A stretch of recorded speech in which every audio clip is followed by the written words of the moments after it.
Rinse the salt off a steak before cooking? I've been trying to perfect my technique for cooking a steak indoors. It was recommended to salt the steak about 30 minutes before cooking. I used kosher salt, and cooked the steak on cast iron. Everything came out spectacularly. In fact, it was the best steak I've ever made myself. However, the outer layer of the steak was significantly saltier than I think is normal. It didn't ruin the steak, but it was more than I would have liked. I would simply assume that I oversalted, but given the language people use when they recommend the technique, and the amount I actually applied, I am unsure. I fear that if I use less salt next time I will lose the perfect sear, crust and the incredible flavor of the interior meat that I achieved.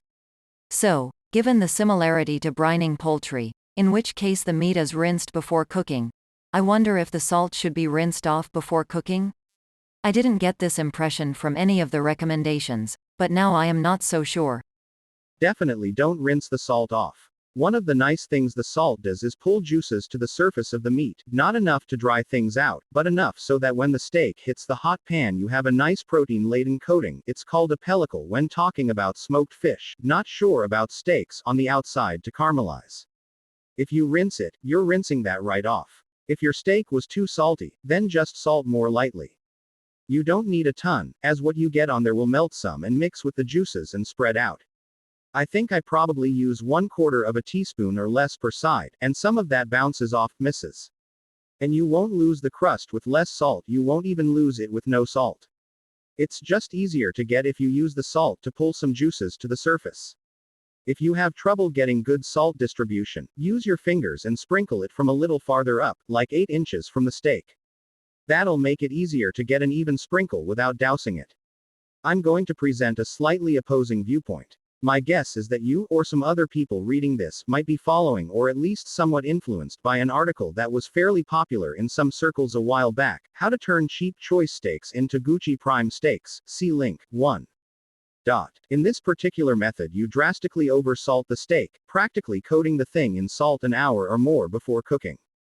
The salt starts to dissolve and through osmosis starts to get pulled into the steak while less salty water gets pulled to the surface. The incoming salt helps relax the protein in the meat leading down the line to a more tender steak. You have to rinse all this salt and excess water off. 1. It's way too much salt, and 2. All that water will serve to steam the meat. It's not pulling juices out, it's pulling water out. This also helps give the steak a slightly beefier taste, similar to dry aging but not quite as pronounced because the ratio of water to beef is now lower. I'm not aware of the salt actually pulling protein out of the steak in the water. It's my understanding that it's mostly just water, so rinsing it off should be no big deal. I've used this technique before to great results, although I didn't do an experiment with it, i.e., no control to see what it would have tasted like without the technique.